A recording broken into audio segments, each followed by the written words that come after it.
வாழ்க வையகம், வாழ்க வையகம், வாழ்க வளமுடன். குரு புகழ் வாழ்க, குருவே துணை. எங்கும் பாய்ம பொருளாக நிறைந்திருக்கின்ற இறை ஆற்றலை வணங்கியும், இந்த இறை தத்துவத்தை பாமர மக்கள் எளிமையாக புரிந்து கொள்ளக்கூடிய வகையிலே அதை எளிமைப்படுத்தி அத்துணை பேருக்கும் சிறப்பாக எடுத்துரைத்த உணர்ந்து ஓதிய உத்தமர் அருட்தந்தை வேதாத்ரி மகரிஷி அவர்களை வணங்கியும், அருட்பேராற்றலின் அவசியம் என்ற ஒரு தலைப்பிலே இன்று நாம் சிந்திக்க இருக்கின்றோம். ஆசான் அருள் தந்தை வேதாத்ரி மகரிஷி அவர்கள் சூக்குமமாக எழுந்தி அருளிருந்து இச்சிறப்பு மிக்க நிகழ்வினை நடத்தித்தர அருள் புரிவாராக என்று மீண்டும் இறைநிலையோடும் அருட்தந்தையோடும் என்னை இணைத்துக் கொண்டு சிந்தனையை துவங்குகின்றேன். வாழ்க வளமுடன். தந்தைதாய் ஈருயிர் ஒன்றாய் சேர்ந்து தழைத்ததொரு உடலாய் உலகில் வந்தோம். அந்த ஈருயிர் வினைகள் அறமோ மற்றோ அளித்த பதிவுகள் அனைத்தும் என் சொத்தாட்சி. இந்த அரும் பிறவியில் முன் வினை அறுத்து எல்லையில்லா மெய்ப்பொருளை அடைவதற்கு வந்த ஒரு உதவி குரு உயிரின் சேர்க்கை. வணங்கி குரு திருவடி வாழ்த்தி வாழ்வோம்.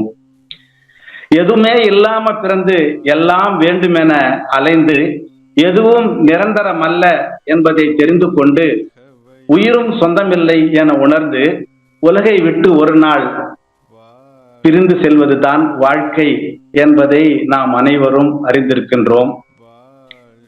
பர்த் முதல் டெத் வரை என்று சொல்வார்கள். இதற்கு இடைப்பட்ட வாழ்க்கை நாம் சிறப்பான முறையிலே சூஸ் செய்ய வேண்டும் என்று சொல்வார்கள். பர்த் என்றால் B for birth, D for death என்னுவாங்க. இந்த பிக்கும் டிக்கும் இடையிலே சி என்ற எழுத்து இருக்கிறது. அந்த சி என்ற வாழ்க்கையை நாம் சரியாக சூஸ் செய்ய வேண்டியது நமது தலையாய கடமை. அப்பேற்பட்ட சிறப்பு மிக்க வாழ்க்கை நாம் வாழணும் என்றால் இறை உணர்வு பெற்று ஒழுக்கம் கடமை ஈகை என்று சொல்லக்கூடிய அறநெறி வாழ்க்கை வாழ்ந்து நாம் இறுதியாக அந்த சாயுச்சிய நிலையை அடைவதற்கு இந்த மனவளக்கலை என்று சொல்லக்கூடிய பொக்கிஷம் பேருதவியாக இருக்கும் என்பதை நாம் ஒவ்வொருவரும் உணர்ந்து கொள்ள வேண்டும். வாழ்க வையகம், வாழ்க வையகம், வாழ்க வளமுடன் என்ற தாரக மந்திரத்தை உலக மக்கள் அனைவர் நெஞ்சிலேயும் உச்சரிக்க செய்த உத்தமர்.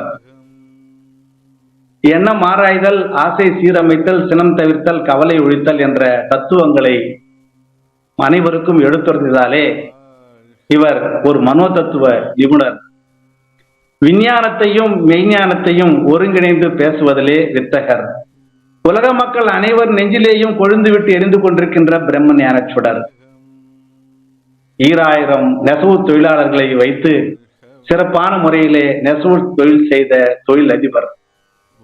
தொழிலாளிகளோடு தொழிலாளிகளாக இருந்து சிறப்பான முறையிலே தொழில் செய்த சிறப்பு மிக்க நெசவு தொழிலாளி. பெண்களை யோக பொருளாக பார்த்த உத்தமர். பெண்ணின் பெருமையை உணர்ந்த மகான். அனைவருக்கும் பிரம்மத்தை உணர்த்திய பிரம்மஞானி. பேர்பற்ற போற்றுதலுக்கெல்லாம் உரியவர் அருட்தந்தை வேதாத்ரி மகரிஷி அவர்கள் என்பதை நாம் தெளிவாக புரிந்து கொள்ள வேண்டும். அப்பேற்பட்ட மகரிஷியை நாம் குருவாக பெற்ற அனைவருமே பாக்கியசாலிகள் என்று சொல்லலாம். எனவே அருட்தந்தை நமக்கு சிறப்பான முறையிலே மனவளக்கலையை அருளியிருக்கின்றார். அப்பா அம்மாவுடைய கருவழியாலே நாம் ஒரு முறை பிறக்கிறோம். அவர்களுடைய பதிவுகளை ஏற்று மனவளக்கலையிலே இணைந்து குரு வழியாக மீண்டும் ஒரு முறை நாம் பிறக்கிறோம். அந்த வினை கடன்களை தீர்ப்பதற்காக. அப்படி கருவழியாக பிறக்கின்ற நாம் குரு வழியாக மீண்டும் பிறக்க வேண்டும் என்றால் கண்டிப்பாக மனவளக்கலையில் இணைந்தால் மட்டுமே அது சாத்தியமாகும் என்பதை தெளிவாக புரிந்து கொள்ள வேண்டும். நாம பக்தி மார்க்கத்துல இறைவனை வணங்குவதற்காக எந்த பூஜை செய்யும் பொழுதும் ஒரு மஞ்சளை வைத்தோ அல்லது பிடி பசுன் சாணத்தை வைத்தியோ நாம் அதிலே இறைவனை ஆகாமயாமி ஆகாமயாமி அப்படின்னு சொல்லி நாம் அதுல இறைநிலையை நாம் அங்கே சங்கமிப்போம். அப்போ நாம் செய்யும் அந்த பூஜை சிறப்பாகவும் பாதுகாப்பாகவும் நல்ல முறையில் நடந்து முடிவு பெறுவதற்காக இறைவனை நாம் வேண்டி ஆவாகயாமி செய்து அந்த பூஜையை தொடங்குவது வழக்கம். அதுபோல அருட்தந்தை அவர்கள் நமக்கு சிறப்பு மிக்க அருட்காப்பை அருளிருக்கின்றார். தவம் பயின்ற அனைவர்களுக்கும் இந்த அருட்காப்பு பற்றி தெரியும். ஒரு முறை அருட்தந்தை அவர்கள் இந்த தவம் இயற்றும் பொழுது இந்த அருட்காப்பு ஏன் அவசியம் என்பதை உணர்ந்திருக்கிறார். அதாவது ஞானிகளும் மகான்களும் தவம் இயற்றும் போது நிறைய ஆன்மாக்கள் அவர்களுக்கு தொந்தரவு கொடுக்குமா, டிஸ்டர்பன்ஸ் பண்ணும். அப்படி அருட்தந்தை அவர்கள் நமக்கே இது மாதிரி சில ஆன்மாக்கள் தொந்தரவு கொடுக்கும் போது இனிவரும் காலங்களில் நமக்கு பின்னாடி வரக்கூடிய நம்முடைய மனவளக்கல என்பர்களுக்கு தவம் இயற்றும் கால் எந்தவித டிஸ்டர்பன்ஸும் இல்லாம இருக்கணும் என்ற ஒரு பெருநோக்கோடு ஒரு சிறப்பு மிக்க காப்பு நமக்கு அருளிருக்கின்றார். அந்த காப்பானது அருட்பேராற்றல் இரவும் பகலும் எல்லா நேரங்களிலும் எல்லா இடங்களிலும் எல்லா தொழில்களிலும் உறுதுணையாகவும் பாதுகாப்பாகவும் வழி நடத்துவதாகவும் அமையுமாக என்ற ஒரு சிறப்பு மிக்க காப்பு நமக்கு அருளிருக்கின்றார். இந்த காப்பின் அவசியம் எல்லோருக்குமே தெரியும். கிராமங்களிலே நிறைய பேரு ஒரு திருவிழா காலங்களிலே அந்த திருவிழாவில் இணைந்து சிறப்பான முறையிலே அந்த திருவிழாவை நடப்பதற்காக அந்த திருவிழா நடத்துவதற்கு முன்ன நாள் காப்பு கட்டுவது வழக்கம். ஒரு மஞ்சள் கயிறில ஒரு மஞ்சளை வைத்து காப்பு கட்டுவார்கள். ஏனென்றால் அந்த காப்பு அவர்களை இந்த நிகழ்வை சிறப்பான முறையிலே நடத்தி தருவதற்கு மனம் வேறு எந்த நிலையிலும் செல்லாமல் சஞ்சலப்படாமல் இருந்து அந்த நிகழ்வினை சிறப்பாக நடத்தி வைப்பதற்காக பக்தி மார்க்கத்திலே காப்பு கட்டப்படுகிறது என்பது எல்லோரும் அறிந்ததே. அதே போல கிராமங்களிலே நாம பார்த்தோம்னா கூட யாருக்காவது உடல் நலம் சரியில்லை என்றால் ஒரு மஞ்சள் துணியில ₹1 காயினை வைத்து கட்டி இந்த இறையாற்றலை பார்த்து வணங்கி இந்த குழந்தைக்கு உடல் நலம் பெற வேண்டும் என்று அவர்கள் கையிலே அந்த காயினை மஞ்சள் துணியோடு கட்டி பிறகு அந்த பூஜை அறையிலே வைப்பது வழக்கம். உடல் நலமான பிறகு அந்த காப்பை கடவுளின் உண்டியலிலே கொண்டு செல்வது எப்படி பக்தி மார்க்கத்திலே நம்பிக்கையோடு செய்தார்கள். அந்த காப்பு அவர்களுக்கு பேருதவியாக இருக்கிறது என்பதை நாம் தெரிந்து கொள்ள வேண்டும். அதே போல நமக்கு அருட்தந்தை வேதாத்ரி மகரிஷி அவர்கள் இந்த அருட்காப்பை அருளியதாலே எந்தவித மன தொந்தரவுகள் இல்லாமல் அவர்கள் சிறப்பாக இந்த தவம் இயற்ற வேண்டும் என்ற பெருநோக்கோடு அருட்தந்தை அவர்கள் நமக்கு அருளியிருக்கின்றார். இந்த அருள் கூட்டல் காப்பு தான் அருட்காப்பு என்று சொல்வார்கள். அருள் என்றால் இறை சக்தி, இறை ஆற்றல் என்றும், காப்பு என்றால் கவசம் என்றும் பாதுகாப்பு என்றும் சொல்வார்கள். பக்தி மார்க்கத்துல விநாயக கவசம், கந்தசஷ்டி கவசம் இதெல்லாம் நமக்கு வலியுறுத்தியிருக்கின்றார். அதாவது அருட்தந்தை சொல்வார்கள், பக்தி மார்க்கமும் ஞான மார்க்கமும் ஒன்றுதான். பக்தி மார்க்கம் இல்லாத ஞான மார்க்கமும், ஞான மார்க்கம் இல்லாத பக்தி மார்க்கமும் நிறைவு பெறாது. ஆகவே பக்தி என்பது காய், ஞானம் என்பது கனி. காய் இல்லாமல் கனி கிடையாது. ஆகவே நம்பிக்கையோடு பக்தி மார்க்கத்துல எந்த ஒரு நிகழ்வையும் நாம் செய்யும் பொழுது கண்டிப்பாக அது நமக்கு பேருதவியாக இருக்கும் என்பதை உணர்ந்துதான் பெரியோர்கள், மதவாதிகள் பக்தி மார்க்கத்திலே இது போன்ற சடங்குகளையும் சம்பிரதாயங்களும் வைத்திருக்கிறார்கள் என்பதை தெளிவாக நாம் புரிந்து கொள்ள வேண்டும். இப்படி அருள் பேராற்றல் எல்லாம் வல்ல அந்த காந்த ஆற்றலை தான் அருட்தந்தை அவர்கள் அருள் பேராற்றல் என்று சொல்கிறார்கள். நாம பக்தி மார்க்கத்திலே விநாயகரை அழைப்போம், பராசக்தியை அழைப்போம், மற்ற கடவுளர்களை அழைப்போம். ஆனால் அருட்தந்தை வேதாத்ரி மகரிஷி அவர்கள் கடவுள் என்பது யார், எது தெய்வம் என்பது சரியா, யார் தெய்வம் என்பது சரியா என்ற கேள்விக்கு எது தெய்வம் என்பதே சரி என்பதை உணர்ந்து ஓதிய மனவளக்கலை அன்பர்கள், உணர்ந்தவர்கள் இதை சொல்லுவார்கள். அப்போ எல்லாம் அல்ல அந்த இறையாற்றல் எது என்று சொன்னால் காந்தம் என்று அருட்தந்தை அவர்கள் நமக்கு தெளிவாக கூறியிருக்கிறார்கள். இந்த காந்தம் எப்படி நமக்கு தோன்றியது? இறைவெளியே தன்னிருக்க சூழ்ந்தழுத்தும் ஆற்றல் இதன் கிணிவு மடிப்பு விழ சுழலும் வெண்ணாம் இறைவெளியில் முன்சுழல நெருப்புகின்ற உரசல் நிலைவெளியில் எழுப்புகின்ற நேரலை. ஆம், அப்படி இந்த செல்ஃப் கம்ப்ரசிவ் சரௌண்டிங் பிரஷர் போர்ஸ்னாலே சுத்த வெளி அழுந்த பெற்று அதில் இருந்து உருவாகிய இறைத்துகள்கள் தொகுப்பாகிய விண்கள் தன்னை தானே சுழன்றும் மீண்டும் இறைநிலையோடு உரசும் போது ஏற்படக்கூடிய அந்த விரிவலைகள் தான் காந்தம். இந்த காந்தம் தான் அளப்பரிய பேராற்றலாக இருக்கிறது. இந்த அண்ட சராசரங்களை தன்னகத்தே கட்டிப்பிடித்துக் கொண்டு அதனது பாதையில் இயக்கிக் கொண்டிருக்கிறது என்பதை நமக்கு அருட்தந்தை அவர்கள் தெய்வத்தை பற்றி சிறப்பாக எடுத்துரைக்கின்றார். அப்போ எல்லா நேரங்களிலும் நமக்கு எந்த நேரத்திலேயும் இந்த அருள் காப்பு ஒரு சிறப்பு மிக்க ஒரு பாதுகாப்பு வளையமாக அமையும் என்று அருட்தந்தை அவர்கள் நமக்கு அளிக்கின்றார். பக்தி மார்க்கத்துல லக்ஷ்மணன் சீதையை ராமாயணத்துல மாரீசன் மானாக வந்து ராமா ராமா என்று கத்தும் பொழுது ராமனுடைய சகோதரர் சீதை, உன்னுடைய சகோதரருக்கு துன்பம் ஏற்பட்டிருக்கிறது, நீ சென்று அவரை காப்பாற்றுவாயாக என்று கூறும் பொழுது இது இல்லை மாய சரி வேண்டாம் தாயே என்று சொல்லும் பொழுது இல்லை நீ சென்று அவரை காப்பாற்று என்று கூறும்போது அவர் ஒரு கோடிட்டு இந்த கோடை நீங்கள் தாண்டக்கூடாது என்று கூறி அந்த கோடை தாண்டினால் உங்களுக்கு துன்பம் ஏற்படும் என்று கூறி அந்த வகையிலே அந்த கோடு வரைந்து செல்கிறார். இருந்தாலும் ஒரு மாய வலையிலே சீதை சிக்கிக் கொண்டு கோடை தாண்டி வரும்பொழுது இந்த ராவணனால் அவர்கள் தூக்கி செல்லப்படுகிறார்கள். ஆகவே பக்தி மார்க்கத்திலேயே இந்த காப்பு வளையங்கள் இட்டு பாதுகாப்பு கவசத்தை ஏற்படுவது வழக்கம். அந்த வகையிலே நமக்கு அருட்தந்தை அவர்கள் இந்த காப்பை அருளிருக்கின்றார். எல்லா நேரங்களிலும் எல்லா இடங்களிலும் எல்லா தொழில்களிலும் அப்படின்னா நமக்கு சரியாக புரிந்து கொள்ள வேண்டும்.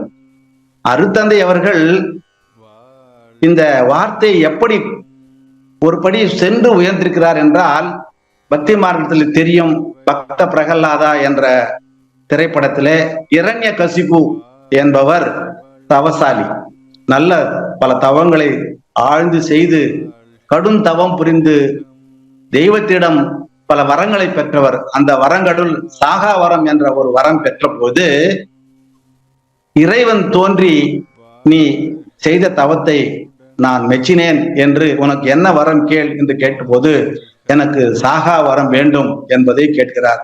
அப்ப இறைவன் சாகா வரம் என்பது பிறந்தவர் இறப்பது நிச்சயம், ஆனால் நீ கேட்கிறாய் நான் கொடுக்கிறேன் என்று இறைவன் அந்த வரத்தை அருள அந்த இரண்ய கசிப்பு மகிழ்ச்சியோடு இருக்கும்போது அவர்களிடம் ஆணவம் தாண்டவம் ஆடுகிறது. யாரும் மகிழ்ச்சியா இருந்தா கண்டிப்பாக அவர்களிடம் தன்முனைப்பு சேர்ந்து விடும்.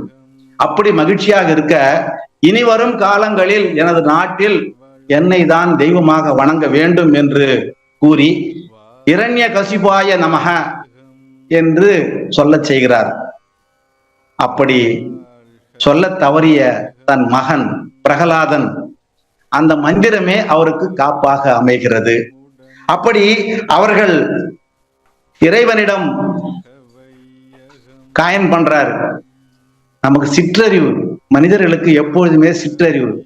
என்ன கேட்கிறார்? சாகா வரம் கேட்கும் பொழுது இந்த இரண்ய கசிப்புக்கு என்ன ஒரு காயம் பண்றார் தெய்வத்திடம்னா, நான் இரவிலும் சாகக்கூடாது, பகலிலும் சாகக்கூடாது, வீட்டுக்கு உள்ளேயும் சாகக்கூடாது, வெளியேயும் இறக்கக்கூடாது, எந்தவித ஆயுதங்களாலும் நான் இறப்பு என்னை தழுவக்கூடாது என்று காயம் பண்றார்.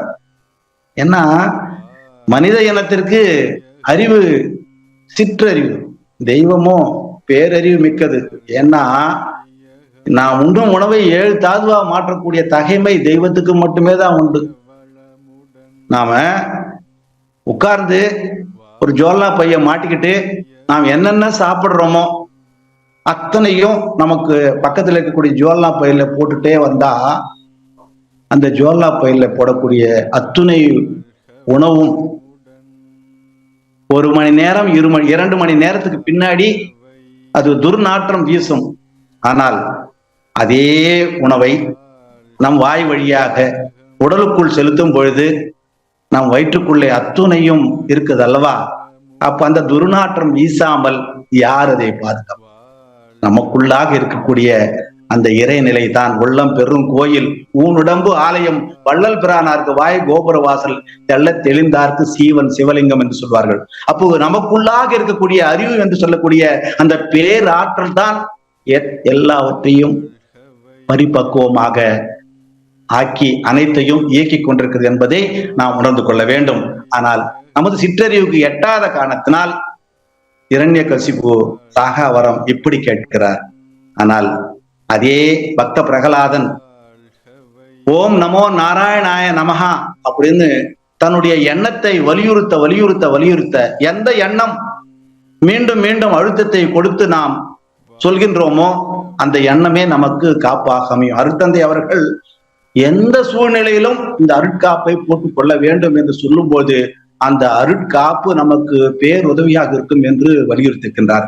அப்படி அந்த பக்த பிரகலாதனை கொல்வதற்காக யானையை கொண்டு வந்து மிதிக்க செய்கிறார்கள், கடலில் தூக்கி போடுகிறார்கள், மலையிலிருந்து தூக்கி போடுகிறார்கள். இப்படியெல்லாம் துன்பத்தை கொடுத்தாலும் ஓம் நமோ நாராயணாய நமஹா என்று சொல்லக்கூடிய அந்த அழுத்தம் மிக்க எண்ண ஆற்றல் அந்த பிரகலாதனை காக்கிறது. அப்படி காக்கும் பொழுது இரண்யகசிபுவுக்கு துன்பம் வந்து நீ வணங்கும் தெய்வம் இந்த தூணிலே இருக்கிறாரா என்று கேட்கும்போது எங்கும் நேக்கமர நிறைக்கின்ற ஓம் நமோ நாராயணாயன் இந்த தூணிலும் இருக்கிறார் என்று சொல்லும் போது அந்த தூணை விளக்க அந்த தூணிலிருந்து தெய்வம் தோன்றுகிறது, இரையாற்றல் தோன்றுகிறது. அந்த தெய்வம் எப்படி இருக்கிறது? இவன் காயின் பண்ண மாதிரி இருக்கான்னா கண்டிப்பாக இல்லை. இவர் என்ன கேட்டார்? விலங்கினாலும் மனிதனாலும் எனக்கு இறப்பு வரக்கூடாது. அப்போ சிங்கமாகவும் மனிதனாகவும் இணைந்த நரசிம்மனாக இரையாற்றல் தோன்றுகிறது. அதே போல வீட்டிற்கு வெளியேயும் இல்லை, வீட்டிற்கு உள்ளேயும் இல்லை, அந்த படியில இரண்யகசிபுவை தூக்கி கொண்டு அந்த படிக்கு செல்கிறது. அந்த படியிலே அமர்ந்து கொண்டு எந்த ஆயுதங்களும் இல்லாமல் தன்னுடைய நகங்களால் இரண்யகசிபுவின் வயிற்றை கிழித்து அவருக்கு இறப்பை உண்டாக்குகிறது தெய்வம். ஆகவே பேராற்றல் பேரறிவு மிக்க தெய்வம் எப்படித்தான் உனக்கு வரம் கொடுத்தாலும் இறுதியில் உனக்கு இறப்பு நிச்சயம் என்பதை விளக்குகிறது. ஆனால் இந்த பக்த பிரகலாதன் தன்னுடைய எண்ண அழுத்தத்தினால் போட்டுக்கொண்ட காப்பு அவருக்கு பேருதவியாக இருந்தது என்பதை நாம் தெளிவாக புரிந்து கொள்ள வேண்டும். எண்ணத்தின் அழுத்தம் அவ்வளவு மேன்மை மிக்கது. பக்தி மார்க்கத்துல நாம் ஆலயத்திற்கு செல்கிறோம், அந்த ஆலயங்களிலே அபிஷேகம் செய்கிறார்கள். சுமார் 1 மணி நேரம் நம் பக்தர்களை அமர வைத்து ஒவ்வொரு முறையும் அந்த சூடத்தை சுழற்றிவிட்டு அங்கே அனைவருடைய எண்ணங்களையும் அந்த சிலை மேல போக்கஸ் பண்ண வைப்பாங்க. ஒவ்வொரு முறையும் தண்ணீர் ஊற்றுவாங்க, விளக்க சுட்டுவாங்க, நெத்தியிலே ஒரு பொட்டு வைப்பாங்க சிலையில, எல்லாரும் இங்க பாருங்கன்னுவாங்க. 2வது முறை பால் ஊற்றுவார்கள், பிறகு தண்ணீர் ஊற்றுவார்கள், விளக்கை சுற்றுவார்கள், சூடத்தை சுற்றி மீண்டும் ஒரு பொட்டு வைப்பாங்க. இப்படி ஒவ்வொரு முறையும் பால், சந்தனம், தயிர், இளநீர், பன்னீர் என்று பல விதங்களில் அங்கே ஊற்றி அனைவருடைய எண்ணத்தையும் அந்த சிலையின் மேல் போக்கஸ் பண்றதுனால கண்டிப்பாக அங்கே நாம் எண்ணிய எண்ணங்கள் அருட்தந்தையினுடைய அலை தத்துவ இயக்கப்படி மோதி அதற்கு பிறகு அங்கே ஊடுருவி பிறகு சிதறி பிரதிபலித்து இருவருக்கு இடையே தெய்வத்துக்கும் நமக்குள்ளே ஊடாடி சிறப்பாக நாம் எண்ணிய எண்ணங்கள் ஈடேறக்கூடிய வகையிலே அந்த பக்தி மார்க்கத்திலே இப்படி அபிஷேகங்கள் மூலமாக அந்த எண்ணத்தை வலியுறுத்தும் போது கண்டிப்பாக அந்த தெய்வம் நமக்கு பேருதவியாக இருக்கும் என்பதை அஞ்ஞானிகளுக்கு மதவாதிகள் பக்தி மார்க்கத்தின் மூலமாக இறை தத்துவத்தை கூறி அந்த இறை தத்துவத்தின் மூலமாக நாம் நினைப்பது நடக்கும் என்பதை வலியுறுத்துதான் இந்த பக்தி மார்க்கம். அருட்தந்தை வேதாத்ரி மகரிஷி அவர்கள் இரண்யகசிப்பு போல இந்த நேரத்துல சாயங்காலம் மாலையில இந்த காப்பாக அமையட்டும் சொல்லல, அதையும் ஒரு படி தாண்டி எல்லா நேரங்களிலும் எல்லா இடங்களிலும் எல்லா தொழில்களிலும் அப்படின்னு சொல்றாரு. அப்ப எல்லா நேரங்களிலும் என்ன, எப்பெல்லாம் இந்த 24 மணி நேரம் சொல்லுவாங்க, 7 into 24 hours ஹாஸ்பிட்டல் போட்டிருப்பாங்களா, அது மாதிரி 26 மணி நேரம் எனக்கு எந்தவித பாதிப்பும் ஏற்படாமல் இருப்பதற்காக இந்த காப்பு அமையட்டும் அப்படின்னு சொல்லுவாங்க. எல்லா இடங்களிலும் வேறவர் மேபி நீங்க இருக்கும் இடத்த சரி, எங்கு சென்றாலும் அந்த காப்பு உங்களுக்கு பேருதவியாக இருக்கும் என்ற வகையிலே எல்லா இடங்களிலும் அப்படின்னு கேட்கிறார். மூணாவது சொல்றார் பாருங்க, எல்லா தொழில்களிலும். நிறைய பேர் என்ன சொல்றாங்கன்னா, தொழில்களில்னா நாம் செய்யற தொழிலுக்கு காப்பாக இருக்கட்டும் நினைப்பாங்க. அப்படி கிடையாது. மனிதனுடைய 3 தொழில்கள் என்ன அப்படின்னா, எண்ணம், சொல், செயல். என்னுடைய எண்ணங்களுக்கு காப்பாக இருக்கட்டும். ஏன்னா எண்ணம் தான் எல்லாத்துக்குமே காரணம். எண்ணமே இயற்கை எதன் சிகரமாகும். இயற்கையே எண்ணத்தில் அடங்கி போகும். எண்ணத்தின் நிலை காட்டிட முடிவதில்லை. இல்லை என்று சொல்லவும் யாரும் இல்லை. எண்ணம் எழும் இடமோ ஒரு புள்ளியாகும். இயங்கி முடியும் அளவோ அகண்டாகாரம். எண்ணமே செயற்கை கருவிகள் அனைத்தினோடு இயற்கை கருவிகளை எல்லாம் இயக்கும் சக்தி என்றார். அப்ப எண்ணத்துக்கு எவ்வளவு வலி ஊட்டுறோமோ அந்த அளவுக்கு அதனுடைய வார்த்தைகள் அமையும். வார்த்தைகளுக்கு தகுந்தபடி நம்முடைய செயல்பாடும் இருக்கும் என்ற ஒரு பெருநோக்கோடு தான் எல்லா தொழில்களிலும் இந்த அருட்காப்புன்றது அருள் ஆற்றல், பேராற்றல், நமக்கு பேருதவியாக இருக்க வேண்டும் என்ற நோக்கத்தோடு தான் அருட்தந்தை அவர்கள் இந்த எண்ணத்திற்கு காப்பாக இருக்கட்டும், என்னுடைய வாயிலிருந்து வரக்கூடிய வார்த்தைகளுக்கு காப்பாக அமையட்டும், அந்த செயல் மூலமாக நாம் செய்யக்கூடிய செயல்கள் அத்தனையும் பிறருக்கு துன்பம் இல்லாமல் இருக்க காப்பாக அமையட்டும் என்ற ஒரு காரணத்தினால தான் எல்லா நேரங்களிலும் எல்லா இடங்களிலும் எல்லா தொழில்களிலும் அப்படின்றார். கூடவே ஒரு உறுதுணையாகவும் பாதுகாப்பாகவும் அப்படின்றார். கிராமத்துல குலதெய்வ கோயிலுக்கு போவாங்க. குலதெய்வ கோயிலுக்கு பொங்கலிட போனோம்னா பெரும்பாலும் குலதெய்வ கோயில் முனீஸ்வரராக இருக்கலாம். அப்போ early morning 2 o'clock or 3 o'clock சேர்ந்து அந்த குலதெய்வம் இருக்கக்கூடிய மரத்துல ஒரு நூல் கயிறால கட்டு போட்டுருவாங்க. ஏன்னா அந்த சாமி எங்கும் அந்த மரத்தை விட்டு போகக்கூடாது, நான் உங்களை பூஜிக்க வருகிறோம் என்று நம்பி சரணாகதி அடைந்து அந்த கட்டை கட்டி அந்த காப்பின் மூலமாக இறையாற்றலை அங்கவே இருக்க செய்து பூஜை புனஸ்காரங்கள் முடிந்த பிறகு மீண்டும் அந்த கட்டு அவிழ்த்து விடுவது வழக்கம். பெரும்பாலும் கிராமங்களிலே இது நடைபெறுகிறது, அனைவரும் அறிந்தது. இப்படி தெய்வத்தையே நாம சரணாகதி மூலம் பக்தி மூலம் நமக்காக மாற்ற முடியும். ஆகவே அருட்தந்தை வேதாத்ரி மகரிஷி அவர்கள் இந்த காப்பு நமக்கு சிறப்பாக ஒரு டிசைன் பண்ணியிருக்கார். எல்லா நேரங்களிலும் எல்லா இடங்களிலும் எல்லா தொழில்களிலும் உறுதுணையாகவும் பாதுகாப்பாகவும். பாதுகாப்பு டெஃபினட்டா இருக்கணும். எப்படி 7ஆம் மாசத்திலேயே பெண்கள் கர்ப்பஸ்திரிகளுக்கு வளைகாப்பு செய்வாங்க. வளைகாப்பு செய்யும் பொழுது கண்ணாடி வளையல் போடுவாங்க. இந்த கண்ணாடி வளையல் கை முழுவதும் முழங்கை முதல் மணிக்கட்டு வரை எல்லாரும் வர்றவங்க எல்லாரும் ஒவ்வொரு வளையல் போட்டு நல்ல அவங்களுக்கு கன்னத்துல இந்த மஞ்சள் சந்தனம் தடவி அந்த வளையல் அவர்களுக்கு வளைகாப்பு என்று சொல்லப்படுகிறது. ஏன் வளைகாப்பு செய்கிறோம் அப்படின்னு சொன்னா, அந்த கண்ணாடி வளையல் உடையாம அவங்க இந்த கைகளை உபயோகப்படுத்தணும், உடலை உபயோகப்படுத்தணும். அப்படி உபயோகப்படுத்தும் போது, வேலை செய்யும் பொழுது தன் கர்ப்பத்தில் இருக்கக்கூடிய குழந்தைக்கு எந்த பாதிப்பும் ஏற்படாமல் இருப்பதற்காக இந்த கண்ணாடி வளையல் உடையாம நீ உன்னுடைய ஆக்டிவிட்டிஸ் பண்ணேன்னு சொன்னா உன்னுடைய கர்ப்பத்தில் இருக்கக்கூடிய குழந்தை நல்ல ஆரோக்கியமாக இருக்கும். அப்படி ஓடி வாடி விளையாடாம நீ பாதுகாப்போடு இருக்கணும் அப்படின்றது காரணத்தினாலதான் 7வது மாதம் தன் பெற்றோர் வீட்டுக்கு அழைத்து சென்று அங்கே வளைகாப்பு செய்வார்கள். இந்த வளைகாப்பு அந்த கர்ப்பஸ்திகளுக்கு எப்படி பாதுகாப்பாக இருக்கிறதோ அதுபோல அருட்தந்தை வேதாத்ரி மகரிஷி அவர்கள் நமக்கு இந்த பாதுகாப்பை வளையத்தை ஏற்படுத்தி கொடுத்திருக்கிறார் இந்த அருட்பேராற்றலுடைய கருணையினாலே. இப்படி நாம் இந்த காப்பின் அவசியத்தை உணர்ந்து கொண்டு நாம் சிறப்பாக வாழ்வது நமக்கு பேருதவியாக இருக்கும் என்று அருட்தந்தை நமக்கு இந்த காப்பை அருளியிருக்கின்றார். எல்லா தொழில்களிலும் உறுதுணையாகவும் பாதுகாப்பாகவும் வழிநடத்துவதாகவும் அமையுமாக. வழி நடத்துறதுன்றது பெரிய விஷயம். இப்போ கூட ஒரு ஜூம் ஆர்கனைசேஷன் நாம நடத்துறோம். இதை வழி நடத்தினாதான் ப்ராப்பரா அது முடியும். எந்த ஒரு செயலா இருந்தாலும் திட்டமிட்டு நாம் செயல்படும் போது வழிநடத்தும் போது அந்த அந்த இன்சிடென்ட் அந்த நிகழ்வு சிறப்பாக அமையும். அப்போ நான் இந்த பயணத்தை பயணிக்கும் போது இறையாற்றல் என்னை வழி நடத்தணும் அப்படின்னு சொல்லுவாங்க. அப்ப இறையாற்றல் வழி நடத்தும் போது கண்டிப்பாக நமக்கு எந்த துன்பமும் வராமல் இருக்கும். நம்ம ஒரு டூர் போறோம்னு நினைச்சுக்கோங்க. அங்க போனா ஒரு தஞ்சை பெரிய கோவிலுக்கு போறோம். அங்க போயிட்டு சும்மா சுத்தி பார்த்துட்டு வர்றவங்க இருக்கிறாங்க.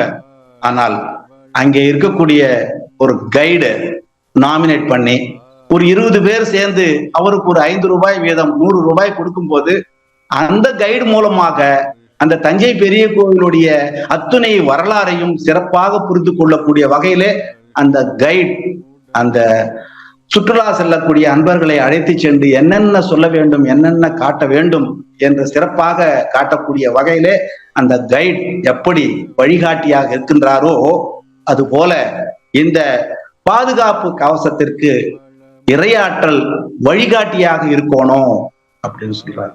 அதனாலதான் நல்ல இரவும் பகலும் எல்லா நேரங்களிலும் எல்லா இடங்களிலும் எல்லா தொழில்களிலும் உறுதுணையாகவும் பாதுகாப்பாகவும் வழி நடத்துவதாகவும் அமையுமாக அப்படின்னு தெய்வத்துக்கிட்ட எல்லாமே நம்ம மகரிஷி சொல்றாரு. அப்போ தெய்வம் நமக்கு கண்டிப்பாக இந்த அருட்பேராற்றல் பேருதவியாக இருக்கும் என்பதை நாம் தெளிவாக புரிந்து கொள்ள வேண்டும். ஆகவே இந்த அருட்காப்பு எல்லாமே எப்பெல்லாம் போடணும் அப்படின்னு பார்த்தா நம்ம பயணம் செய்யும் போது எங்கெல்லாம் பயணம் துவங்குகிறோமோ அந்த பயணத்தின் போது நாம் அருட்காப்பு இடலாம். அந்த அருட்காப்பு ஒரு முறை அருட்தந்தை அவர்களை ஒரு ஒரு மாணவன் சந்தித்து, நான் இது மாதிரி கல்லூரியில் சேர ட்ரெயின்ல பயணிக்க இருக்கிறேன், என்னை வாழ்த்தி அனுப்பவும் ஐயா அப்படின்னு கேட்டப்போ மகரிஷி அவர்கள் அந்த மாணவனை வாழ்த்தி, நீ அருட்பேராற்றல் கருணையினாலே நீங்கள் உடல் நலம் நீளாயில் நிறை செல்வம் உயர்ப்புகள் மெய்ஞானம் வாங்கி வாழணும். அருட்பேராற்றல் இரவும் பகலும் எல்லா நேரங்களிலும் எல்லா இடங்களிலும் எல்லா தொழில்களிலும் உறுதுணையாகவும் பாதுகாப்பாகவும் வழிநடத்துவதாகவும் அமையட்டும் என்று வாழ்த்தி அந்த மாணவனை வழி அனுப்பி வைக்கிறார். இந்த மாணவனும் ஒரு இடத்திற்கு செல்லக்கூடிய ட்ரெயின்ல பயணிக்கிறார். பயணிக்கும் பொழுது அந்த ட்ரெயின் திடீர்னு ஆக்சிடென்ட் ஆயிடுது. அந்த ஆக்சிடென்ட்ல நிறைய பேரு இறந்துடுறாங்க. இவர் இருந்தது S1 என்ற கோச்.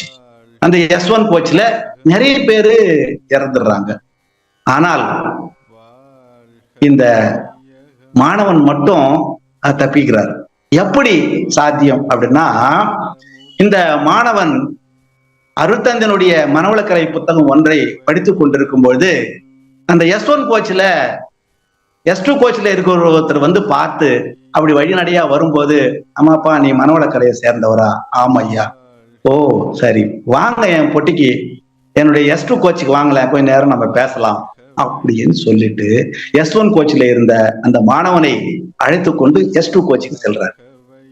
அப்போ S2 கோச்சுக்கு சென்ற பிறகு விபத்து ஏற்படும் போது S1 கோச்சு பாதிப்பு அதிகமாகி இதுல இருந்தவங்க பெரும்பாலானவங்க இறந்துடுறாங்க.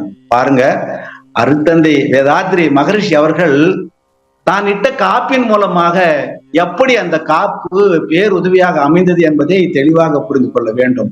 இந்த காப்பு என்பது லேசானது இல்லைங்க. நம்முடைய நல்ல சித்தர்களுடைய ஆன்மாக்களுடைய மகரிஷிகளுடைய ஆன்மாக்கள் இந்த வான்காந்தத்திலே உழைவு வருவது அனைவரும் அறிந்ததே. அப்பேற்பட்டவருடைய காப்பு நமக்கு இந்த வான்காந்தத்திலே கலந்திருக்கின்ற காப்பு நாம் எண்ணும் எண்ணத்தின் மூலமாக நம்பிக்கையின் மூலமாக அந்த வான்காந்த ஆற்றலில் இருக்கக்கூடிய இறை ஆற்றல் பேராற்றல் நமக்கு காப்பாக அமைவது என்றால் உண்மையிலேயே நாம் எந்த அளவுக்கு அதை உணர்ந்து நம்பி அதை காப்பிடுகிறோமோ அதை பொறுத்துத்தான் இந்த காப்பு பேருதவியாக அமையும் என்பதை நாம் தெளிவாக புரிந்து கொள்ள வேண்டும். அப்ப குழந்தைகள் பள்ளிக்கு செல்லும் போது நாம காப்பிடலாம். இந்த காலத்துல பார்த்தோம்னா ஆக்சிடென்ட் எங்க பார்த்தாலும் நடைபெறுகிறது. அப்போ நாம இந்த காப்பின் மகிமையை உணர்ந்த ஒவ்வொருவரும் அவங்க காப்பிட்டுக் கொள்ளக்கூடியவர்கள் நம்புறாங்களோ இல்லையோ, ஆனால் காப்பிடுபவர் நம்பிக்கையாக அந்த அருட்காப்பை போடும்போது அந்த காப்பு பள்ளிக்கு சென்று மீண்டும் வீட்டிற்கு வரும் வரை பெரிய ஒரு பாதுகாப்பு வளையமாக அமையும் என்பது பேரு சொல்ல நான் கேள்விப்பட்டிருக்கின்றேன். ஆகவே குழந்தைகள் பள்ளிக்கு செல்லும் போது காப்பு போடலாம். அதாவது முக்கியமான தொழில் தொடங்கும் போது அருட்தந்தையினுடைய இந்த அருட்காப்பு பேருதவியாக இருக்கும். ஒரு உதாரணம், ஒரு வருடத்துக்கு முன்னாடி நான் வீடு கட்ட ஆரம்பிக்கும் பொழுது ஒரு ஆழ்கிணறு தொலை போர் போடும்போது தண்ணி வர வேண்டும் என்று அருட்தந்தையை எண்ணி அருட்தந்தையினுடைய காப்பை சொல்லி இந்த அருட்பேராற்றல் காப்பை சொல்லி நீர் வர வேண்டும் என்று வேண்டினேன். கண்டிப்பாக நீர் வந்து விட்டது. இந்த அருட்காப்பு அருட்தந்தை அருளிருக்கின்ற இந்த அருட்காப்பு நாம் நல்லதுக்கு மட்டும்தான் பயன்படுத்தணும். நமக்கு நிறைய ஆசைகள் இருக்கிறது. ஆசை சீரமைத்தல் என்ற பயிற்சியிலே அருட்தந்தை நமக்கு சொல்றார். நம் வாழ்வின் முன்னேற்றத்திற்கு உதவக்கூடிய ஆசை, நாம் அறிவின் மேம்பாட்டிற்கு உதவக்கூடிய ஆசை, சமுதாய முன்னேற்றத்திற்கு உதவக்கூடிய ஆசைகள் எதுவா இருந்தாலும் நாம் அந்த ஆசையை நாம் காயின் பண்றதுல தப்பு கிடையாது அருட்பேராற்றலிடம் என்று அருட்தந்தை அவர்கள் கூறுகிறார்கள். ஆகவே ஒரு நல்ல நிலையை நோக்கிய ஒரு உன்னதமான ஒரு பணிக்கு நீர் அவசியம் என்பதை உணர்ந்து அந்த காப்பிடும் பொழுது 75 அடியிலேயே நீர் வந்து விட்டது. அந்த காப்பு பெரும் கவசமாக இருந்தது என்பதை நான் உணர்ந்திருக்கின்றேன். நிறைய பேர் குழந்தைகளுக்கு தேர்வு நேரங்களிலே பெற்றோர் காப்பிட்டு அனுப்பினால் அந்த காப்பு தான் நினைத்த படித்த அத்துணை கேள்வி பதில்களும் அந்த தேர்விலே வருவதற்கு பேருதவியாக வந்திருக்கிறது என்று நிறைய பெரும்பாலான மாணவர்கள் சொல்ல நான் கேள்விப்பட்டிருக்கின்றேன். ஆகவே மாணவர்கள் இந்த தேர்வு நேரங்களிலே அந்த அருட்காப்பிட்டு கொண்டு அந்த வினாத்தாளை பிரித்து பார்த்தால் தான் படித்த அத்துணை கேள்விகளுக்கு உண்டான விடைகள் அந்த வினாக்கள் கண்டிப்பாக வந்திருப்பதை பெரும்பாலான மாணவர்கள் உணர்வார்கள். ஆகவே நீங்கள் காப்பிட்டு சென்றால் கண்டிப்பாக உங்களுடைய எண்ணத்திற்கு தக்க வகையிலே நம்பிக்கையோடு சென்றால் கண்டிப்பாக உங்களுக்கு அந்த தேர்வு வெற்றி பெறக்கூடிய வகையிலே உங்களுக்கு அந்த தாள் அமையும் என்ற விதத்திலே அருட்தந்தை இந்த அருட்காப்பை அருள சொல்லுகிறார். உலக நலம் பெற காப்பு போடலாம். உலகம் வாழ்க வையகம், வாழ்க வையகம், வாழ்க வளமுடன் என்ற தாரக மந்திரத்தை உலக மக்கள் அனைவரிலேயே நெஞ்சிலேயே உச்சரிக்க செய்திருக்கிறார் இந்த உத்தமர். ஆகவே இந்த உலகம் உய்வதற்காக நாம் தினமும் காலையில் எழுந்தவுடன் வாழ்க வையகம், வாழ்க வையகம், வாழ்க வளமுடன் என்று ஒரு அட்லீஸ்ட் ஒரு 50 முறையாவது சொன்னோம் என்றால் இந்த வான்காந்தத்திலே நம்முடைய எண்ணங்கள் கலந்து அது இந்த உலகம் அமைதி பெற பெரும் காப்பாக அமையும் என்பதை நாம் தெரிந்து கொள்ள வேண்டும். இன்னும் சில இன்சிடென்ட் சொல்ல போனோம்னா, கொரட்டூர்ல ஒரு அன்பர் வீட்டுல மின் மோட்டார் மட்டுமல்லாமல் ஒவ்வொரு அன்பர் வீட்டிலையும் திருடு போவது வழக்கமாக இருந்தது. ஒரு முறை ஒரு அன்பர் அருட்தந்தை வேதாத்திரி மகரிஷி அவர்களை சந்தித்து, எங்கள் ஏரியாவிலே திருடர்கள் பயம் அதிகமாக இருக்கிறது, அங்கிருந்து மின் மோட்டார்களை திருடி செல்கிறார்கள் ஐயா என்று சொல்லும் பொழுது அருட்தந்தை அவர்கள் ஒரு சாமிஜியுடைய படத்தை கொடுத்து ஒரு அருட்காப்பையும் அருளி, இந்த படத்தை நீங்கள் அங்கே உங்களுடைய இல்லத்திலே ஏதாவது ஒரு சுவற்றிலே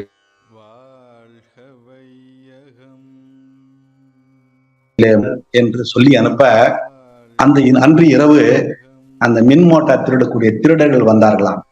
திருடர்கள் வரும்பொழுது அவர்கள் ஏதோ சத்தத்தை கேட்டு தப்பிக்க முயலும் போது அந்த ஹவுஸ் ஓனர் மூலமாக பிடிபட்டு அவர்கள் போலீஸில் ஹேண்ட் ஓவர் செய்யறாங்களாம்.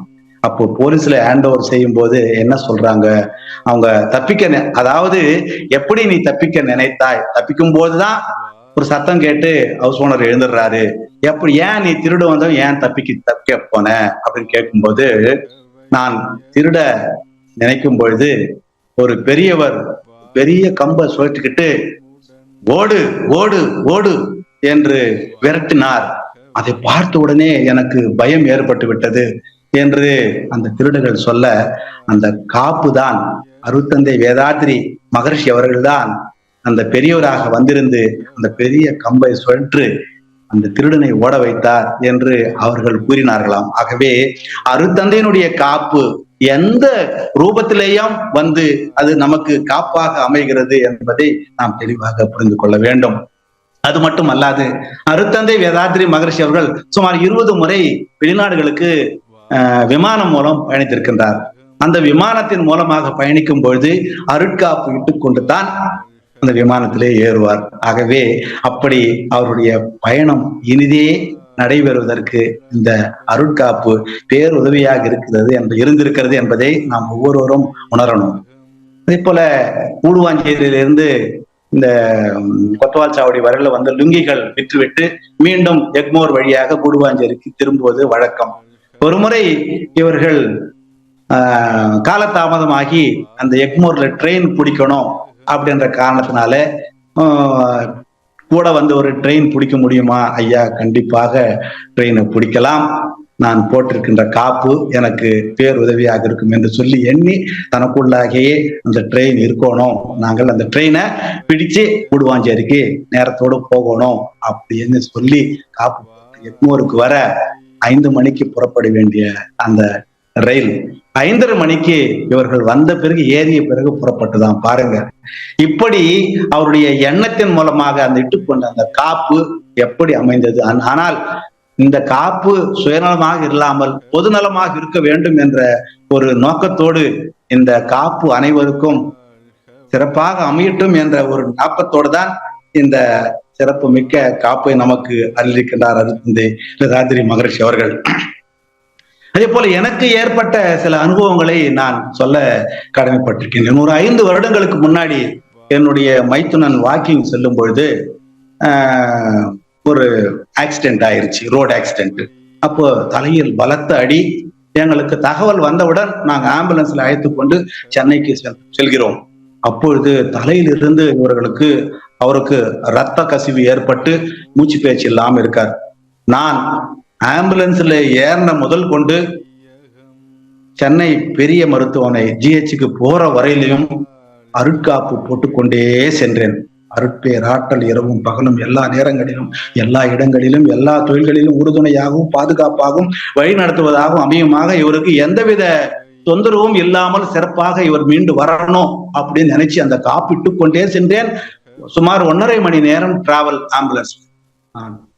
அப்படி போட்டுக்கொண்ட காப்பின் மூலமாக அவருக்கு ஸ்கேன் செய்து பார்த்ததில் அவருக்கு எந்தவித பிரச்சனையும் இல்லை, இன்னும் ஓரிரு நாட்களில் இவருக்கு சுகமடைந்து விடுவார் என்று சொல்லியதிலே எனக்கு உண்மையிலேயே அப்பேற்பட்ட ஒரு சம்பவம் இந்த அருட்காப்பினால் நடந்தது என்பதை நான் நம்பி அந்த அருட்காப்பிட்ட போது பேருதவியாக எனக்கு அமைந்தது என்பதை இந்த நேரத்திலே நான் சொல்ல கடமைப்பட்டிருக்கின்றேன். அதே போல 2019 அனைவருக்கும் கோவிட். நிறைய பேர் இந்த கோவிட் என்பது கொடுமையானது, விரோதிக்கு கூட அந்த வியாதியால் நான் பாதிக்கப்பட்டேன். அதாவது ஒரு 10 நாள் மூச்சு இருமல் அதிகமாக இருந்தது. ஆனால் ஏதோ ஒரு சாதாரண இருமல் என்று நான் நினைத்து விட்டேன். கடைசி அந்த 10 நாட்கள்ல 3 நாள் எனக்கு ரொம்ப முடியாம போய்விட்டது. அதனால சென்னையில ஒரு பிரைவேட் ஹாஸ்பிட்டல்ல நான் அனுமதிக்கப்பட்டேன். ஆனால் அந்த ஹாஸ்பிட்டல்ல நான் அனுமதிக்கப்பட்ட போது எனக்கு அருகிலே ஒருத்தர் தான் இருந்தாரு. எனக்கு அருகிலே வந்த ஒருத்தர் இறந்து விட்டார். எனக்கு ரொம்ப ரொம்ப பயம் அதிகமாகிவிட்டது. என்கிட்ட செல்போன் இருந்தது. அந்த செல்லுல நான் ஏற்கனவே அருட்தந்தை வேதாத்ரி மகரிஷி அவர்கள் அருளுதி பயிற்சி கொடுக்கும் போது அந்த 2 கைகளையும் வைத்துக்கொண்டு என்னுடைய கைகளிலிருந்து உங்கள் கைகளுக்கு நான் ஆற்றல் பாய்த்துகிறேன் என்று சொல்லி அருட்காப்பு போட்டுக்கொண்டே இந்த அருளாற்றல் உங்கள் கைகளில் நல்ல பேராற்றலாக இருக்கட்டும். நீங்கள் அத்தனை பேருக்கும் சொல்லக்கூடிய வார்த்தைகளும் சரி, செய்யக்கூடிய பாசஸும் சரி, உங்களுக்கு சிறப்பாக காப்பாக அமையட்டும் என்று அருளாற்றல் பாய்ச்சுவார். அந்த வீடியோ என்னுடைய செல்லுல இருந்தது. நான் ஒவ்வொரு வேளையும் உணவு சாப்பிட முடியாம, லிக்விட் ஃபுட்டு தான் சாப்பிட முடியாம இருந்தது. அந்த நேரத்துல அந்த செல்போனை வச்சுக்கிட்டு அருட்காப்பு போடக்கூடிய அருட்தந்தையினுடைய காப்புகளை 2 கைகளையும் இட்டுக்கொண்டு அருட்பேர் ஆற்றல் இரவும் பகலும் எல்லா நேரங்களிலும் எல்லா இடங்களிலும் எல்லா தொழில்களிலும் உறுதுணையாகவும் பாதுகாப்பாகவும் வழிநடத்துவதாக அமையுமாக அப்படின்னு ஒரு அந்த வீடியோ மூலமா நான் பார்த்துக்குவேன். சாப்பாடு நேரம் வரும்போது அந்த வீடியோ பார்த்ததான் எனக்கு அந்த 1 டம்ளர் லிக்விடாவது நான் குடிக்க முடியும். அது இல்லாம போடாம என்னால குடிக்கவே இயலாம போச்சு. இப்படி ஒவ்வொரு நாளும் அந்த மூச்சு பயிற்சி செய்து அதன் மூலமாக 3 நாட்களில் எனக்கு ரெக்கவர் ஆயிடுச்சு. என் பக்கத்துல அருகாமையில இருந்த கிட்டத்தட்ட 2 பேர் இறந்துட்டாங்க. இறையாற்றலும் அருட்தந்தனுடைய அருட்காப்பும் என்னை காப்பாற்றியது என்பதை நான் இந்த நேரத்துல சொல்லிக்கொள்ள கடமைப்பட்டிருக்கின்றேன். அப்பேற்பட்ட ஒவ்வொருத்தரும் அதான் சொல்லுவார் டாக்டர்ஸ், இங்க வந்தவங்க 10 நாள் குறையாம இருந்திருக்கின்றாங்க. 3 நாட்களில் சரியாக செல்லக்கூடிய ஒரு பேஷண்ட், கோவிட் பேஷண்ட் நீங்க தான் அப்படின்னு என்னை சொல்லி வாழ்த்தி என்னை அனுப்பிச்சார். உண்மையிலேயே அருட்தந்தை வேதாத்ரி மகரிஷி அவர் தான் எனக்கு உறுதுணையாக இருந்தார். அவருடைய காப்பு தான் எனக்கு பேருதவியாக இருக்கிறது என்பதை எல்லோருக்கும் நம்பக்கூடிய வகையிலே நான் சொல்கிறேன். ஆகவே அருட்தந்தை வேதாத்ரி மகரிஷி அவருடைய காப்பு உன்னதமானது, மிகவும் முக்கியமானது என்பதை நாம் தெளிவாக புரிந்து கொள்ள வேண்டும். ஆகவே அருட்தந்தை லேஸ்ல கொடுக்கல, தான் உணர்ந்ததை பிறருக்கு உணர்த்தி இருக்கின்றார். இந்த அருட்காப்பினுடைய அவசியத்தை தான் உணர்ந்து கொண்டு எல்லோருக்கும் போதித்திருக்கிறார் என்றால் அப்பேற்பட்ட அருட்காப்பு நமக்கு பேருதவியாக இருக்கிறது என்பதை தெளிவாக புரிந்து கொள்ள வேண்டும். நீங்க பாருங்க, ட்ரை பண்ணி பாருங்க, ஒவ்வொருத்தரும் இந்த அருட்காப்பு போட்டு பாருங்க. அதனால நமக்கு அத்துணையும் சிறப்பாக அமையும் என்பதை நாம் தெளிவாக புரிந்து கொள்ள வேண்டும். இதையும் மீறி நமக்கு துன்பம் வந்தது என்றால் நம்முடைய வினைப்பதிவு என்று நாம் தெரிந்து கொள்ள வேண்டும். ஆனால் சிலர் அருட்காப்பிட்டுக் கொண்டாலும் பல இன்னல்களுக்கு ஆளாவார்கள் என்றால் அது கொண்டு வந்த வினை, நாம் செய்த புண்ணியத்தின் மூலமாக தான் அந்த கொண்டு வந்த வினை தீரும். அதனால உன்னிடம் உள்ளது எதுவோ அது நான் கொடுத்தது என்று மகிழ்ச்சியாய் இரு, உன்னிடம் இல்லாதது எதுவோ அது இனி நான் உனக்கு கொடுப்புக்க போவதாக நம்பி இருன்னு சொல்றார் கீதையில. அதனால நாம் எந்த துன்பம் வந்தாலும் அருட்தந்தைய பற்றி கொண்டால், அருட்காப்பை நாம் விட்டுக்கொண்டால் அந்த அருட்காப்பு மூலமாக நமக்கு அத்துணை காப்பு வளையங்களையும் போட்டுக்கொண்டு சிறப்பாக நாம அந்த வாழ்வின் நோக்கத்தை அடையணும். அப்படி வாழ்வின் நோக்கம் அடைவதற்கு பேருதவியாக இருப்பது அருட்தந்தை அவர்களுடைய இந்த அருட்காப்பு என்பதை நாம் தெளிவாக புரிந்து கொள்ள வேண்டும். இறைவன் சொல்ல மனுஷன் கேட்கறது கீதை, அதே போல மனுஷன் சொல்ல இறைவன் கேட்பது திருவாசகம் சொல்லுவாங்க. அப்போ அருளாளர்கள் சொல்ல ஞானிகள் கேட்பது திருவருட்பா, மகன் சொல்ல மகேசன் கேட்பது பிரணவ மந்திரம், ஞானிகள் சொல்ல ஞானிகளே கேட்பது திருமந்திரம், மனிதன் சொல்ல மனிதனே கேட்பது திருக்குறள். அப்படி அறிவு சொல்ல மனம் கேட்பது வேதாத்திரியம். வேதாத்திரியம் என்ற பெரும் பொக்கிஷத்தை நாம் பெற்றிருக்கின்றோம். அந்த வேதாத்திரிய தத்துவங்களை நாம கண்டிப்பாக கடைபிடிப்பதற்கு இந்த காப்பு ரொம்ப ரொம்ப பேருதவியாக இருக்கும் என்பதை ஒவ்வொருத்தரும் நாம புரிஞ்சுக்கணும். இந்த காப்பு எந்த அளவுக்கு அருட்தந்தை அவர்கள் நமக்கு உணர்ந்து அதை நமக்கு அருளிருக்கின்றார் என்பதை பரீட்சித்து பார்க்க வேண்டும். அப்போ இந்த காப்பு செயல்படணும்னா கண்டிப்பாக நாம் அதை சிறப்பாக நம் வாழ்க்கையில் பயன்படுத்த வேண்டும். யாருக்கு பேருதவியாக இருக்கும் என்றால் கற்க கசடர கற்பவை கற்ற பின் நிற்க அதற்கு தக அப்படின்னு சொல்லுவாங்க. அருட்தந்தையின் பயிற்சிகளை உடற்பயிற்சி முதல் கொண்டு, காயகல்பம் கொண்டு, தியானங்களை கொண்டு, தற்சோதனை பயிற்சியின் மூலமாக தன்னை உணர்ந்து கொண்டு எவரெல்லாம் இந்த பயிற்சிகளை சிறப்பாக அருட்தந்தையின் வழியிலே பின்பற்றி நடக்கிறார்களோ அவர்களுக்கு இந்த காப்பு பேருதவியாக இருக்கும். காப்பு எல்லாரும் போட்டா அது சக்சஸ் ஆயிடும் சொல்ல முடியாது. காப்பு உனக்கு பேருதவியாக இருக்க வேண்டும் என்றால் நீங்கள் பயிற்சிகளை சிறப்பாக செய்யக்கூடியவர்களாக இருக்க வேண்டும். அப்படி சிறப்பாக உணர்ந்து ஓதிய அருட்தந்தை வேதாத்ரி மகரிஷி அவர்களைப் போல நீங்கள் அத்துணை பயிற்சிகளையும் மனவளக்கலையில இணைந்த பிறகு இந்த பயிற்சிகளை செய்யணும். கற்க கசடர கற்பவை கற்ற பின் நிற்க அதற்கு தகவல் சொல்லுவாங்க. மகரிஷி பயிற்சியை நாம கற்றுக்கொண்டோம், ஆனால் அதை கடைபிடிக்கிறோமே என்றால் கண்டிப்பாக பெரும்பாலானவர்கள் கடைபிடிக்கிறார்கள். ஒரு சிலர் தன்னுடைய பதிவின் காரணமாக கடைபிடிப்பதில்லை. ஆகவே இதை கடைபிடித்து தன் வாழ்க்கையில் அத்துணை பயிற்சிகளையும் செவ்வனே செய்து ஒரு நாளைக்கு 2 மணி நேரம் குறைந்தது அருட்தந்தையினுடைய பயிற்சிகளை சிறப்பா செய்துட்டு இந்த அருட்காப்பு போட்டோம்னு சொன்னா இந்த அருட்காப்பு அந்த போடக்கூடிய அன்பர்களுக்கு காப்பாக அமையும். நாம் இங்கிருந்து எங்கேக்கு வேணா போடலாம். அமெரிக்காவில் இருக்கக்கூடிய குழந்தையை எண்ணி நாம போடலாம். ஏன்னா எண்ணத்தின் வலிவு அவ்வளவு சிறப்பு மிக்கது. புரியுதுங்களா? எண்ணத்தை எண்ணத்தால் எண்ணி எண்ணி எண்ணத்தின் இருப்பிடமும் இயல்பும் கண்டு எண்ணத்தை எண்ணத்தில் நிலைக்க செய்தால் எண்ணமே பழக்கத்தால் தெளிந்து போகும். எண்ணம் அது எழும்போது இது ஏன் என்று ஆராய்ந்தால் எண்ணத்தின் காரணமும் விளைவும் காணும். எழும் எண்ணம் யாவும் நற்பயனாய் மாறும் சொல்றார். அமெரிக்கால இருக்கக்கூடிய நம்முடைய உறவுகளை நினைத்து எப்படி இந்த காப்பு போட முடியும் அப்படின்னா போட்டு பாருங்க, கண்டிப்பாக செயலுக்கு வரும். அப்படி அருட்தந்தை அவர்கள் இந்த வாழ்க வையகம் வாழ்க வளமுடன் என்ற அத்துணை மந்திரத்தையும் நமக்கு அருளிருக்கிறார் என்றால் அதனோடு இணைந்து தவத்திற்கு முன்னதாக இந்த அருட்காப்பை அருளிருக்கிறார் என்றால் அந்த தவம் சிறப்பாக அமைய வேண்டும் என்ற ஒரு பெருநோக்கோடு தான் நமக்கு அருளிருக்கின்றார். ஆகவே அருட்தந்தையினுடைய இந்த அருட்காப்பை நம் வாழ்க்கையில் கடைபிடிக்க வேண்டும் என்பது நமது தலையாய கடமை. அதனால்தான் தவத்துக்கு முன்னாடி கொடுக்கிறார். தவம் செய்து மன அலைச்சூழலை குறைத்து நாம் தெய்வத்தோடு பேச வேண்டும். அப்படி பேசும்போது நமக்கு தொந்தரவு வரக்கூடாது. அதனாலதான் விஸ்வாமித்திரர் தவம் இயற்றும் போது தீய சக்திகள் அந்த தவத்தை செய்ய விடாமல் துன்பத்தை கொடுத்ததாம். அந்த நேரத்துல தான் தன்னுடைய சிஷியர்களை ராம லக்ஷ்மணனை தான் செய்யும் தவத்திற்கு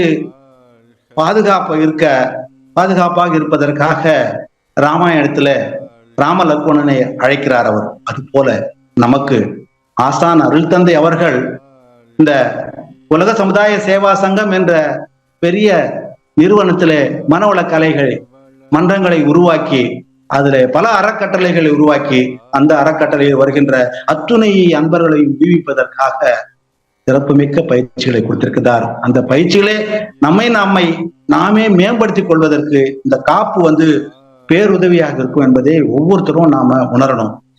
அதாவது ஒவ்வொருடைய பிரச்சனைக்கு 3 வகையான தீர்வுகள் உள்ளன. அது ஒண்ணு ஏற்றுக்கொள்வது, தன்னை மாற்றிக்கொள்வது, அப்புறம் விட்டுடணும். இந்த 3 யாருக்கு இருக்குதோ அவங்களுக்கு அந்த பிரச்சனை பெரிய பிரச்சனையாக இருக்காது. இப்ப எது வந்தாலும் ஏற்றுக்கொள்ளணும். நாம் செய்த வினைப்பயன் தான் இது என்பதை நாம் உணர்ந்து அதை ஏற்றுக்கொள்ள வேண்டும். அப்படி ஏற்றுக்கொள்ளவில்லை தன்னை மாற்றிக்கொள்ளணும். நாம் பிறரை குறை சொல்லியே நாம வாழறோம். அப்ப தன்னை மாற்றிக்கொள்ளணும். அப்போ தெய்வத்தை நாம் உணரணும். தெய்வத்தை உணர்ந்தால்தான் இந்த 3 பிரச்சனைகளுக்கு நாம தீர்வு காண முடியும். அதனால்தான் மகரிஷி இறை உணர்வு பெற்று அற வாழ்க்கை வாழணும்னு சொல்றார். உள்ளதை உணர்ந்து அல்லதை தவிர்த்து நல்லதை செய்தால் கண்டிப்பாக அதுதான் பேரற வாழ்வு சொல்றார். நான் யாரு, நான் எங்கிருந்து வந்திருக்கேன், எனது மூலம் என்ன, வாழும் காலத்தில் எப்படி வாழணும் என்ற வரையறை வகுத்து கொண்டு அந்த வகுத்த வழியே வாழக்கூடிய நிலைமைக்கு நம்மளை உயர்த்தி கொண்டால், நாம் உணர்ந்து கொண்டோம் என்றால், தெய்வத்தை உணர்ந்து கொண்டோம் என்றால், நமக்குள்ளாக இருக்கக்கூடிய அந்த இறைநிலை நமக்கு அரணாக இருப்பார் என்பதை நம்பணும். நிறைய பேர் கோயிலுக்கு போறோம், ஏதோ ஒரு இதுக்காக போறோம் வரோம். ஆனால் நிறைய பேர் பயனை அடைவதில்லை, விரக்தியாக பேசுவார்கள். அங்கே நாம் தெய்வத்திடம் சென்று முறையிடும் போது நமக்கு கிடைக்கக்கூடியது ஒரு துளசியாக இருக்கலாம், அல்லது ஒரு பூவாக இருக்கலாம், அல்லது தீர்த்தமாக இருக்கலாம். எதை கொடுத்தாலும் பிரசாதமாக ஏற்றுக்கொள்ளக்கூடிய நாம் இறையாற்றல் நமக்கு என்ன கொடுக்கிறதோ அதையும் பிரசாதமாக ஏற்றுக்கொள்ள வேண்டும் என்ற ஒரு காரணத்தினால்தான் பக்தி மார்க்கத்துல இந்த பிரசாதம், தீர்த்தம், புஷ்பம் என்று பழம் என்று கொடுக்கிறார்கள். எதை கொடுத்தாலும் எனக்கு இறைவன் கொடுத்தது என்று ஏற்றக்கூடிய ஒரு தத்துவத்தை தான் பக்தி மார்க்கத்திலே இப்படி சொல்லப்பட்டிருக்கிறது. அது மாதிரி ஞான மார்க்கத்திலே நாம் செய்த வினையின் பயன்தான் நமக்கு ஏற்படக்கூடிய துன்பங்கள் என்பதை தெளிவாக நாம் புரிந்து கொள்ள வேண்டும். இரவு பகல், ஏழை பணக்காரன், அன்பு பாசம் எப்படின்னு சொல்லி எது எடுத்தாலும் இரண்டு தான். அப்போ துன்பம் அப்படின்னு சொன்னா கண்டிப்பாக நமக்கு ஒரு நாள் இன்பம் வரும். இன்பமே என்றாலும் கண்டிப்பாக ஒரு துன்பம் வரும். ஆகவே இன்பத்தையும் துன்பத்தையும் சரிசமமாக நாம் பார்க்கும் பொழுது நம் மனதிலே அமைதி ஏற்படும். அந்த அமைதி ஏற்படணும்னு சொன்னா உள்ளதை உணர்ந்து நல்லதை தவிர்த்து நல்லதை செய்து அற வாழ்க்கை வாழணும். ஒழுக்கம், கடமை, ஈகை என்று சொல்லக்கூடிய உயர்ந்த நெறியான அற வாழ்க்கை வாழணும். அப்படி உயர்ந்த நெறியான அற வாழ்க்கை வாழும் போது நாம கண்டிப்பாக நம்முடைய வந்ததின் நோக்கத்தை நாம் உணர்ந்து கொள்ள முடியும். அப்படி வந்ததின் நோக்கத்தை உணர்ந்து கொள்ளக்கூடிய ஒவ்வொருவரும் இறுதியாக முழுமை பேர் அடைவதற்கு பேருதவியாக இருக்கும் என்பதை நாம் தெளிவாக புரிந்து கொள்ள வேண்டும். அப்படி இறைவனை கண்டுகொண்டேன் அறிவாய் என்று சொல்வார்கள். நமக்குள்ளாக இருக்கக்கூடிய இறைவனை நான் அறிவாக கொண்டிருக்கின்றேன். அந்த அறிவு நம்மை ஆட்சி செய்து கொண்டிருக்கிறது என்பதை புரிந்து கொள்ள வேண்டும். அந்த மனம் போன போக்கெல்லாம் போகாமல் இந்த சூப்பர் கான்சியஸ் மைண்ட் என்று சொல்லக்கூடிய அந்த ஆழ் மனதோடு நாம் தொடர்பு கொள்ளும் பொழுது இந்த காப்பு நமக்கு பேருதவியாக இருக்கும். புறத்தையே ஓடிக்கொண்டிருக்க மனதினை விட்ராயல் பண்ணி அந்த தெய்வத்தோடு நாம ஒருங்கிணைக்க வேண்டும். அப்படி ஒருங்கிணைப்பதற்கு இந்த தவம் பேருதவியாக இருக்கும். அப்பேற்பட்ட தவத்திற்கு நமக்கு முன்னதாக காப்பு அவசியம் என்பதை நமக்கு அருத்தந்தை வேதாத்ரி மகரிஷி அவர்கள் நமக்கு அருளிருக்கிறார் என்றால், அப்பேற்பட்ட காப்பை நாம் தொடர்ந்து எந்த நேரத்திலும் எந்த இடத்திலும் எந்த செயலிலையும் நாம் பயன்படுத்த வேண்டும். அப்படி பயன்படுத்தும் பொழுது நீங்கள் சிறப்பு மிக்கவராக இருப்பீர்களாக. அவர் சொன்னா பலிக்குதுங்க அப்படின்னு சொல்லுவாங்க.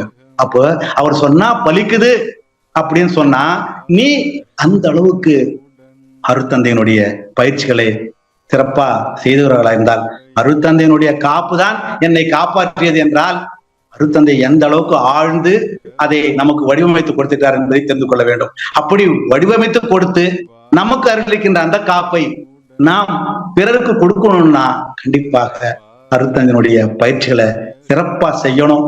பயிற்சி செய்தால் இந்த காப்பு பெரிய பாதுகாப்பு கவசமாக, கந்த சஷ்டி கவசமாக இருக்கும் என்று கூறி இந்த அருட்காப்பை நாம் ஒவ்வொருவரும் பின்பற்றி வாழணும்.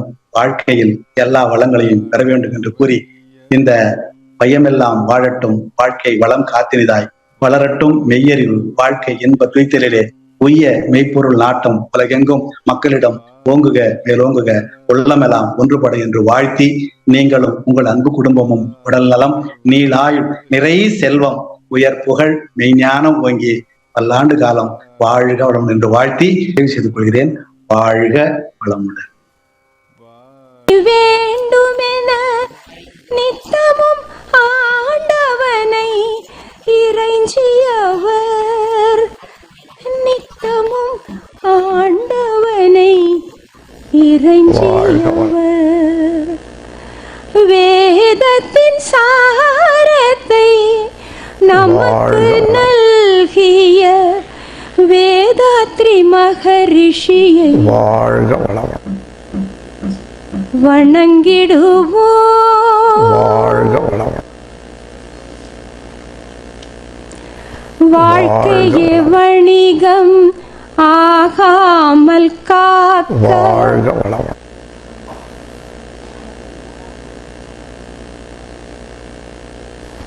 வாழ்க வளம். வாழ்க்கையே வணிகம் ஆகாமல் காக்க, வாழ்வின் நோக்கத்தை உணர்த்தியவர், வாழ்க்கையே வணிகம் ஆகாமல் பேராற்றல் கருணையினால் வாழ்வின் நோக்கத்தை உயர்ப்புகள் உணர்த்தியவர், மெஞ்ஞானம் ஓங்கி வாழ்வீர்கள். வாழ்க.